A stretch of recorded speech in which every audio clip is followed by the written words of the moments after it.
Welcome to the 36th episode of the Mayor's Mixtape. I'm Haley Sue Robinson, Director of Public Affairs for the City of Pueblo. And I'm Pueblo Mayor Heather Graham.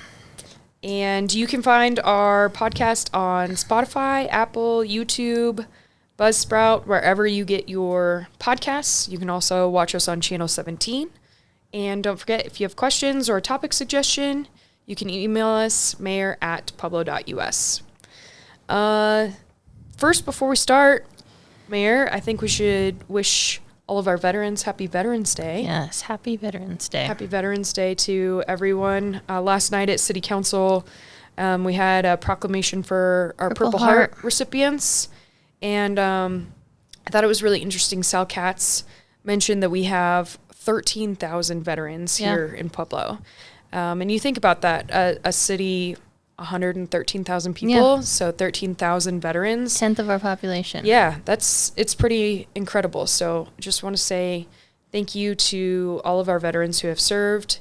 And, it just makes us really proud to be the home of heroes today, and a nice reminder of why it's great to be an American for the people who have served our country. Yep. Yeah.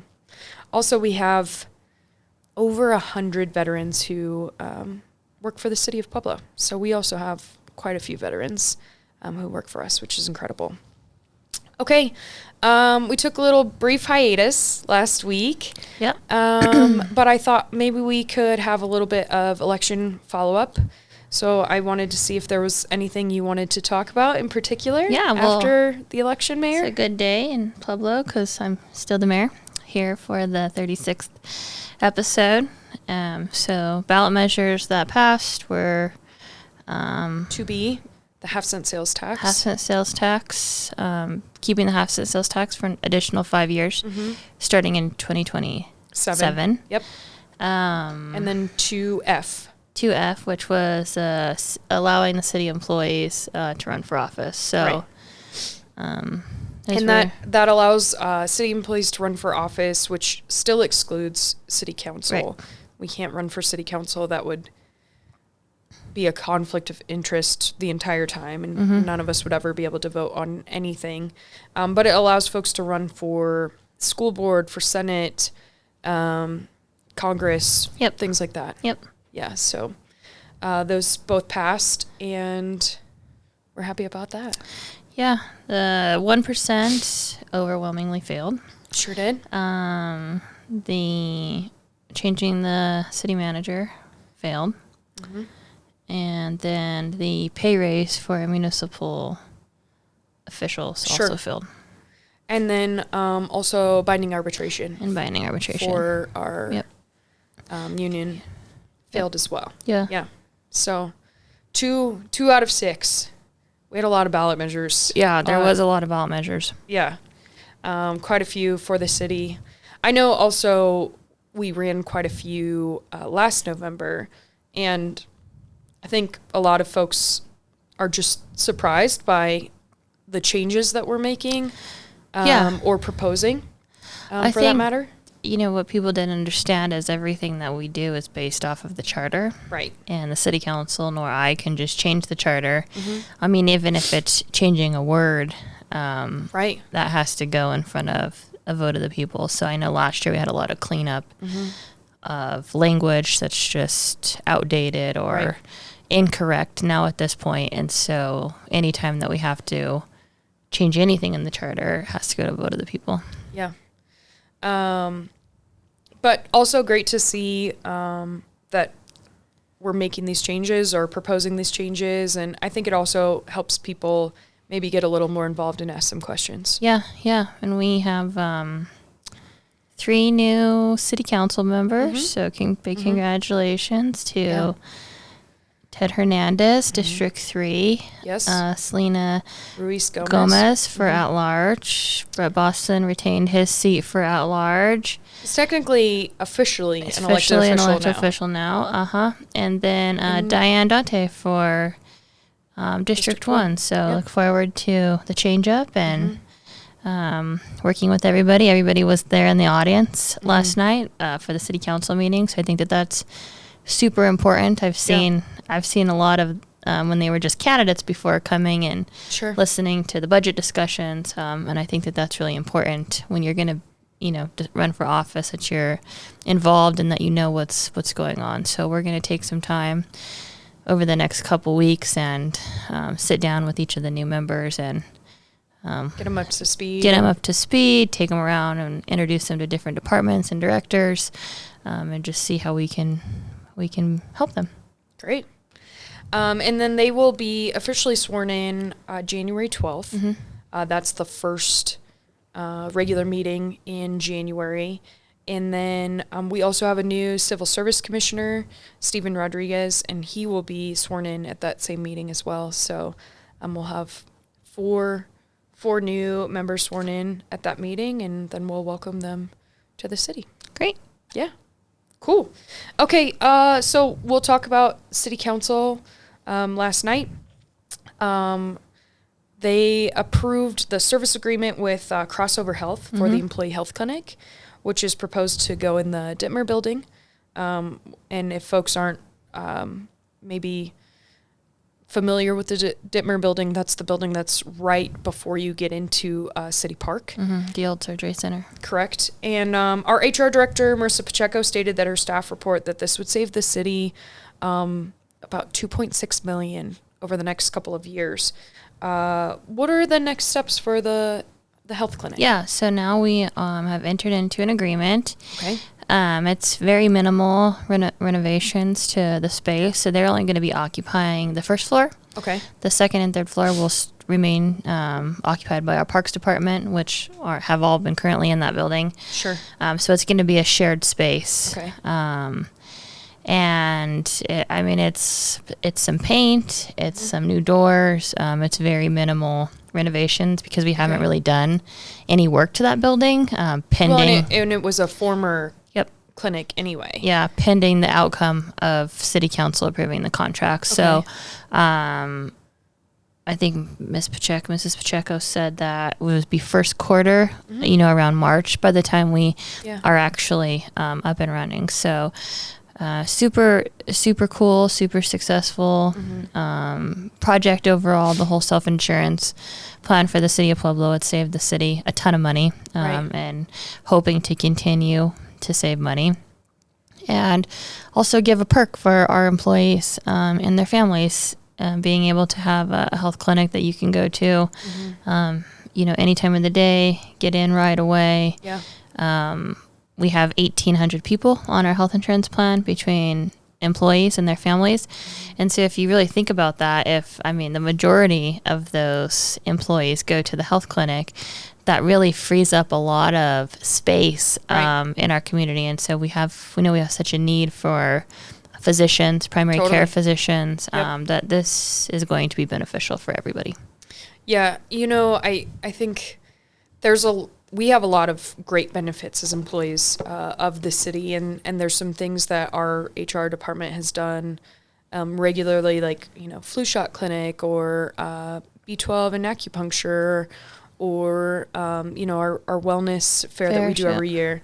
But this is something that I think there's a little bit of hesitation from some folks who are everyday taxpayers of like, hey, how does this benefit us? But I think you nailed it when you said, when we have 1,800 people that are served by our health insurance plan, that allows more people the opportunity to seek their own primary care physician. And that's an issue in a lot of cities. It's not unique to Pueblo. And this is also solely being paid by the employees. Yeah, of the we're City paying of Pueblo. for it. Right. So it's not coming out of our general fund. It's coming out of our self-insurance reserve. So money that they have paid in since 2019, and this is what the employees want to do, and so we're gonna support that. Yeah, I know it'll also be great, just for our first responders. Yeah. Also, we have really good health benefits for whether it be therapy or just regular checkups and things like that, and so it gives us an opportunity that I don't have to worry about, do I have to drive across town and wait in line, and do I have to wait a couple weeks, or hours and hours at urgent care or something like the that. emergency room. That's what really costs the city is when there's no other option and plans of going to the emergency room for something that could have been taken care of at a primary care visit. Yeah. So it's exciting. We're looking forward to it. Okay. Also last night, council approved the $600,000 for the Convergys site redevelopment. This past 5-2. And I know this was one of your major blight issues that you talked about in your press conference a couple weeks ago. Yeah. So can you talk, I know we've talked a little bit about this project. Can you talk a little bit more? Yeah, so this is a public-private development going on at the Convergys, so Northern and Ormond. A large call center the roof has caved in, it's caught on fire. It's a huge blighted area for Bessemer. It's also in a TIF district. So the city is going to help to incentivize Circle K, which is going to be purchasing the entire property from Convergys. They are going to have a gas station and a small food market, 1,200 square feet food market. It's right in the middle of a food desert, so that's great. And Circle K only needs 40% of the entire property, so they'll be on the first half butting up to Northern Avenue, and then they are going to give the city the other 1.6 acres. And then the city is going to turn around and offer it to a housing developer to try to bring some workforce housing in. So it's a project that touches many of the needs of the community when we're talking about food, blight removal, and housing. So the city is going to use $600,000. That money comes from previous years' budgeted demolition accounts. So the city budgets a couple $100,000 every year to remove blighted property. Right. And if you look at those project numbers, you'll see like CI 1405. Well, the 14 in the middle of it stands for that money was allocated in 2014. So you can see in some of those projects that money has just been sitting in these accounts for 10 years. So that was one of the things when I first became the mayor, is going through all the city's financials, and any of those accounts that had remaining balances, putting them to good use, right? Not closing those project accounts and consolidating the money. And reusing the money. And so that's where all of this funding is coming from. It's coming from demolition accounts that had, previously had been budgeted, and maybe the project didn't take up the entire amount of money that was budgeted. And then, I think there were some good questions from Councilor Gomez about safety concerns. And so our housing director, Melissa Cook, addressed some of those things, such as, if we put up attainable housing, what about safety or security for that property, and ensuring that it is a good, safe neighborhood. And so Melissa had addressed that as something that she spoke about with Councilor Latino, and it was the Compass Point apartments that are in his district, and putting up some fencing. Is that something that we can put as part of our RFP process, or talk to a developer? Sure. I mean, it's something that we can ask for, but we're not this is attainable, affordable housing. You're still talking $1,200 to $1,400 a month potentially for rent. I mean, I'm talking about my mortgage payment. Yeah, exactly. Yeah. So it's not that it's low income. It's not that it's. Oh, it's not cheap. Yeah. It's not bad. It's Councilor Gomez lives across the street. Sure. He sees what's happening now with the burned out, blighted area, so he can attest to the issues with crime. And so we're hoping if something new comes in, new housing comes in, new neighbors come in, a grocery store comes in, you're going to see a fence starting maybe the end of this week going up around Bessemer Park. This is how you start to clean up and revitalize some of those areas where we see the most crime happening, where we see the most drug trafficking happening, is you go in and you rebuild. And so I think that this is going to be really good for the heart of Bessemer. Sure. I think, one thing that we've seen as a decrease to crime, I take, for example, the former Roadway Inn. So we had many calls for service, right? And now that property has been cleaned up, it's been addressed. The calls for service have significantly decreased. Very quiet. We've heard from a lot of the businesses in the area how much better their business is. And so I think what we hope to see is, obviously you're going to see a decrease in calls for service for the fires that are started because there's nothing to set on fire anymore once it's demoed. But then, there's not as many places to hide and do all the nefarious things that folks are doing there. And so you're going to see calls for service with the police department drop there too. And then to your point, addressing a need in our community, whether it's homes in Bessemer, it's apartments on the west side, or infill development, we know that we need more housing in Pueblo. And so this is going to be a really great opportunity. Oh, super excited. Great. Okay. Let's see. Oh, and I know we've talked about this before as well, but you did mention it, that it is a TIF district. And I know Councilor Boston brought this up about it being a catalyst project.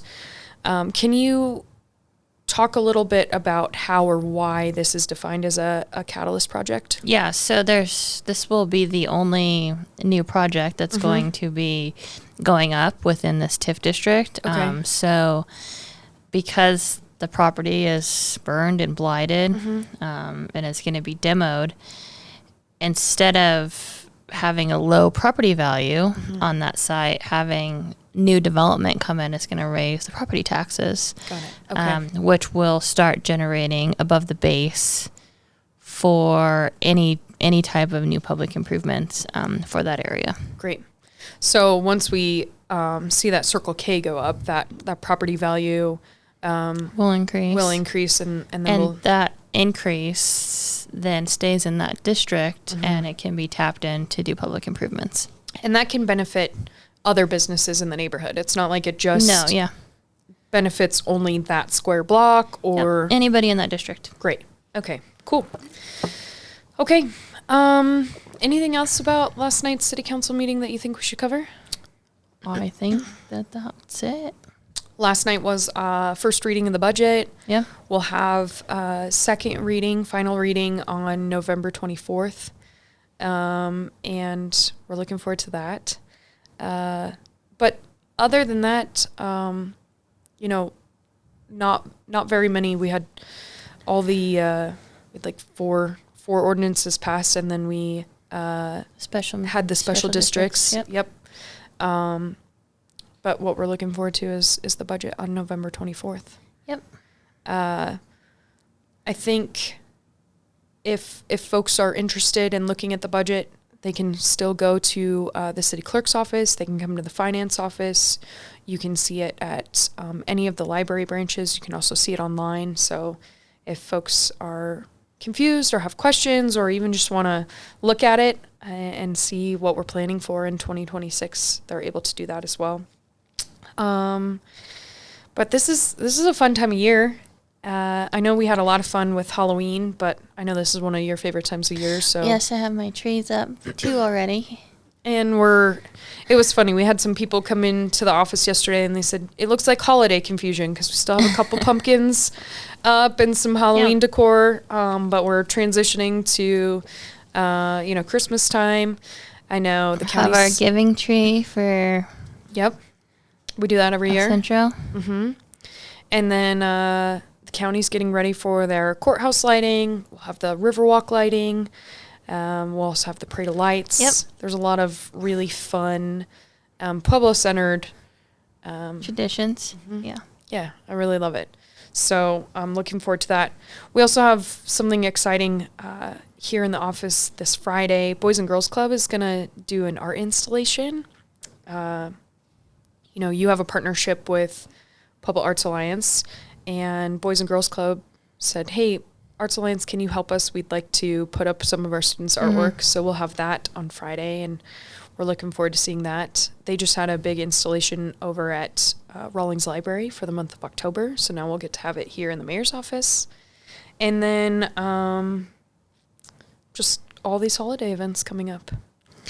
Busy time. It is a busy time. Yeah. Okay, great. Well, you can get this podcast on Spotify, Apple, YouTube, Buzzsprout, wherever you get your podcast. Don't forget, you can email us your topic suggestions or questions at mayor@pueblo.us, and we'll see you next week.